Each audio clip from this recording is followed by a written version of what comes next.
You're listening to Tony Graham on Binjang 91.5, and now it's time for our discussion with the Mayor of Dubbo Regional Council, Mathew Dickerson. G'day, Mathew. G'day, Tony. How you going? Good to be in studio with you, actually. Often I'm yes. remote on the phone, but it's good when I'm down here in Wellington when I get the chance to come and sit in the studio with you. Well, it's always a great opportunity to speak to our civic leader.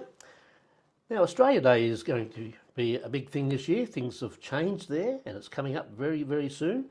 So what changes are you looking at? A couple of subtle changes, but I think significant changes, Tony. The first thing we're doing is that normally on Australia Day you would have the Mayor or the Deputy Mayor deliver an address to the audience that's gathered there, and then you'd have the Ambassador, which we don't have any choice with the Ambassador, that's allocated to us, and then you go and give out the Australia Day Awards, the Citizen of the Year, those type of things. But this year, in recognition of the fact that Australia Day means different things to different people, we're going to have an Aboriginal Elder deliver an address, and that really will be up to that elder in terms of what they want to talk about. But I think there'll be a bit of discussion there about that 60,000 years of history that Aboriginals have in this nation, and then what happened a couple of hundred years ago in terms of you've got a different group of people coming along, and a lot of Aboriginal people call it Invasion Day or Mourning Day or Genocide Day, but we think we can do better than that. We think we can come together and try and make it a day for all Australians, and a day where we just really talk about how great it is to be an Australian. Second thing is we've got 18.8% of our population now in the Dubbo LGA that are born overseas. So we have got this large multicultural community, which is fantastic, and it adds a lot to our culture. So in recognition of that, we're going to plan after the Australia Day ceremony some type of food stalls, multicultural food, almost like a multicultural market stall event. And I think again that'll be a good nod to the wonderful different group of cultures that we've got now that make up our LGA. The third thing that we're doing is rather than have it on the morning of Australia Day, we're going to turn it into a twilight event the evening before. And when you consider that the Prime Minister has an event that hands out the Australian of the Year awards, those type of awards, the night before as a twilight event, we think it's entirely appropriate to have a twilight event. And we're hopeful that we'll get more people to come along to a twilight event, because on Australia Day, a lot of people might go to the dam or they might just enjoy the day with family. And so they relax on that day. Coming out to an event in the morning mightn't be the number one thing that people think of, but after work on the day before, when people have typically worked through the day, going to an event where you have the normal ceremony and then the multicultural food event, the stall event after that event, I think that'll be a different way of looking at it. Now we're trialling this for a year. Part of the process about going to the evening before is also about recognition that the day can be painful for Aboriginal people, so we're hopeful that by going the night before, it's inclusive of everyone in our community, and so we're hopeful that we'll get a large contingent of people from across the entire community. We'll trial this event. After the event, we'll do some public consultation, do some surveys, just to see what people thought of the event, and then see what we do the following year. Okay, and another very important change, because it has been controversial, and that is the makeup of the subcommittee has now changed to a local focus, which I think will be welcomed by a lot of people. Yeah, I think that's really important. When I came back into the position at the end of last year, and one of the first things that I had to be aware of was what was happening on Australia Day, and I found out then that the Australia Day committee judging, for example, the awards and planning the event was made up of almost all Dubbo people, our Dubbo staff and Dubbo community members, and there was one Wellington community member. And my first thought was it should be run by Wellington people, it should have Wellington people judging these awards. It's hard for people on the Dubbo-based committee to know about some of these people from Wellington. So certainly we've got our Wellington Town Committee now. We've reinstated a lot of committees and created a lot of new ones. We've got the Wellington Town Committee, and at our last meeting of that, as a subcommittee of that, there was a vote put through to basically create a subcommittee of that Wellington Town Committee, and under that will be where you'll have the planning for the Australia Day event and the judging of the awards for the Citizen of the Year and the various awards that are associated with that day. I think that's very important as well. The administration will be handled by our staff, but all the members on that particular committee will be Wellington community members. That's a very welcome news as far as the community is concerned. Now, the problems with the roads around the place, the Duke of Wellington Bridge and the Mitchells Creek crossing on the Saxa Road, is there much happening there just at the moment? A little bit happening behind the scenes, not much happening that people would see at the physical structures there. The Duke of Wellington Bridge, as we know, that river bank has collapsed in the lead up to there, so there's no road that you can actually drive down the Duke of Wellington Bridge. So we're having a couple of bits of work done there.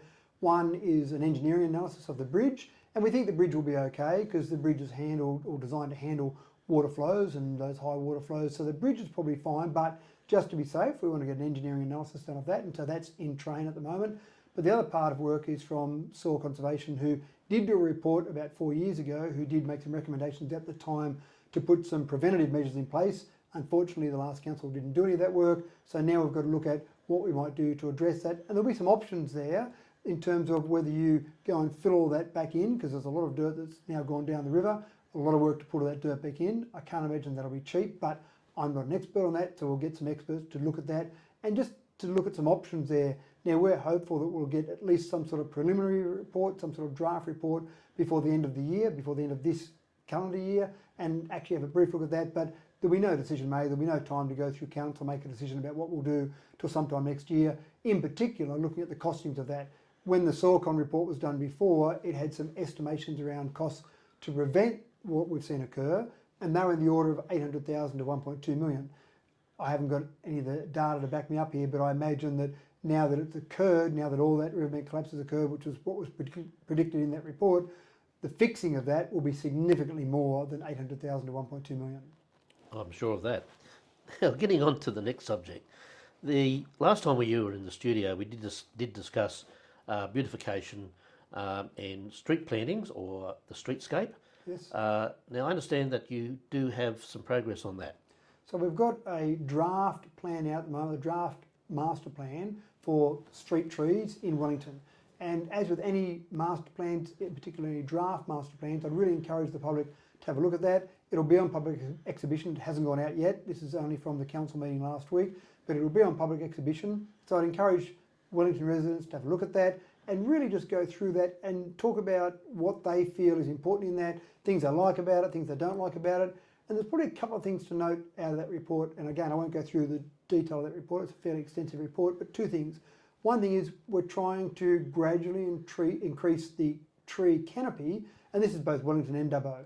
We know that we're going to get hotter environments. We know that if we can have an increased tree canopy, we can actually protect what we've got in terms of our amenity in both Wellington and Dubbo better.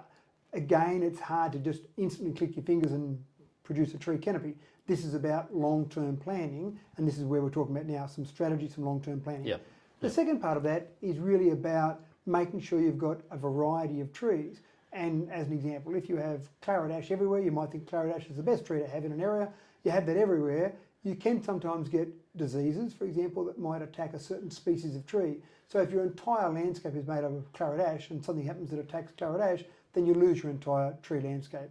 So part of the important process there is making sure you've got a variety of appropriate species and also a variety of different ages in there. So as you get trees that are very old, they might still continue to live, but you might replace them because they might be 100 years old. So you decide to replace them so that you don't have a huge number of trees that are all the same age, and then they all might get to the stage where they start to struggle at a certain age, and then you're having to replace a whole swath of trees. It's a bit like the Australian cricket team. You don't want everyone retiring at the same time, like Lily, Marsh and Chappell, and they all retired at the same time and left a big hole in the Australian cricket team. So it's that same sort of logic. But again, I brushed over very briefly a couple of the components of that. I'd encourage residents to have a really good look through that plan and give us feedback. As with any draft plan we put out there, we really want feedback from the community. Yeah, that sounds great. I know it's technically not as easy as it looks. No, that's right. Now, EV chargers are becoming more important as time moves on because whether people realise it or not, in the next 2 years, there will be a dramatic increase in the number of EVs being bought by people as they become available in our market. There is a shortage of EVs right throughout the world at the moment, and they're usually going to the biggest markets that are closer to the factories and also the governments that subsidise them the most. So that will all change after about 2 years, where it'll become very, very common. They're saying something like by 2025, probably 50% of all the sales will be EVs. A lot of those EVs will come from China. So now it's important that we're able to service those EVs. Chargers are going to be very important. So you've got some announcements to make about that. Yeah, very exciting news. The state government had some grants available for chargers. Now, it wasn't 100% grants, unfortunately. We had to have a contribution from council and a contribution from the state government, but we thought it was worthwhile putting in for those grants, even though a contribution was needed from council, because let's face it, we're going to have to put them in at some stage in the future. So while we can get some part of that subsidy from the state government, let's take advantage of it. And we put in several locations. We put in some locations in Dubbo and some locations in Wellington. We had to prioritise those locations. So the top 2 priorities in those locations we put in were the Wellington Library and the Wellington Caves, and then we had 3 other sites we put in as well. State government came back and gave us the news that we were successful with the top 2 out of our top 5 priorities. So that means that the Wellington Caves and the Wellington Library both will have some EV chargers installed. Now, interestingly, the process there for that grant was a tourism grant. And so when you're looking at where you might get money for EV chargers, then that is a really important part of it. People do travel, people who own electric vehicles do travel to where chargers are. They'll stop where chargers are. So someone might, for example, look at where there are chargers and see Wellington Caves, and they might think, well, I've never been to Wellington Caves, and there's a charger there. Well, on my trip that I'm going from A to B, I'll go and stop out there. Or there are some people who deliberately go and take trips to where chargers are, haven't explored that particular area, haven't been there before. There's a charger there, good, I'll drive out to there, charge up while I explore the area, and then on I'll go. So it will work for tourism for the Wellington Caves. We had to tell a bit more of a creative picture to justify tourism from the Wellington Library and justify the fact that people do come to Wellington CBD and around that library area. So again, the state government accepted our argument we put forward there from a tourism perspective, and so again you'll see people stopping in the main street, and what will be great about that is that people will stop, they'll go across the road, go to a cafe, maybe do some shopping while they're in town, then go back and get in their car and keep driving. So they are tourism attractors, and that's pretty exciting for Wellington. Yeah, fantastic. Now, one other area that you're interested in is getting more community-based funding from the renewable energy zone suppliers. So currently, of course, we have the wind farms having to contribute to these things. It's in legislation. That's not so for the solar farms. So now you've been making some representations to the government about this, haven't you, the New South Wales government? There's certainly a few things with that, Tony. One thing is, yes, I've had discussions with the Premier, I've had discussions with our local member about this exact problem, that wind farms, as you correctly state, as part of their consent process, and they're normally an SSD, a State Significant Development, we aren't the consent authority. So council doesn't get to say yes or no, but part of the process, when they actually put their applications through the State Significant Development process, they have to show that they've come to an agreement with the local council in that area for some contribution back to the community. Now, that's a pretty loose way of describing it, because we could say we want some ridiculous amount of money, they can say we're offering a small amount of money, and then we don't come to an agreement. Then when they go to the SSD process, they might get away with that, they may not. So the rules are, to my mind, not great, and there's no definitive number that they talk about. There's a whole range of different agreements across the nation and across the state, and there doesn't seem to be any consistency there. With solar farms, there's no compulsion. Often you'll talk to a solar farm about putting together some planning agreement. Because they don't have to do it as part of their overall approval process, well, if you're an organisation, you've got shareholders to report to, and you say you're giving away money for no reason that's required, then you're going to have to really be, in some way, justify why you're giving that money away to your shareholders. So most solar farms say, well, we can't justify that, we're not going to make a contribution. The roads are a separate issue. The roads need to be done to a certain level to get equipment on. What we've done is we've generated, we've now got a policy that went through council last week, a renewable energy benefit framework. And what this says, it's a long policy, but in essence, it says that we would like 1.5% of the capital expenditure of that particular proposal, whether it be solar, whether it be wind, whether it be batteries, we'd like 1% paid to the community in some form of community benefit fund, and there's different forms that you could have that in, and do that over the life of the particular farm. So if it's a 20-year time frame, 25-year time frame, don't come along and give that council millions of dollars today and nothing for the next 20 years. We want that over that 20-year time frame, because the community is going to have that in their community for the next, say, 20 years, as an example. Then we think the benefit should flow through to that community for 20 years rather than one council group getting a big chunk and then nothing more along the line. Now, this is our policy. This is something now that myself and our staff have got to talk with various proponents about and say, here's an official policy of council, 1.5%, that's the number we think is reasonable, that's the number talked about in the industry, so we think it's reasonable and fair. Whether they say yes to it is a whole other discussion, but at least we've got a starting point. Okay. Great to talk to you today, Matthew. Thank you for your time as always, Tony, and I'm not sure if we'll get a chance to speak again before Christmas, so I'd like to wish you Merry Christmas and thank you for your support over the last year. We really appreciate it. Council appreciates it, and I personally appreciate it. And of course, Merry Christmas to all your listeners as well. Well, thank you very much, and the same to you. And thanks for coming into the studio and at other times, even when you're overseas, still plugging into us and being interviewed. It's great to be able to have that communication with the community. Yeah, thank you. You've been listening to Mathew Dickerson, the Mayor of Dubbo Regional Council on Binjang 91.5.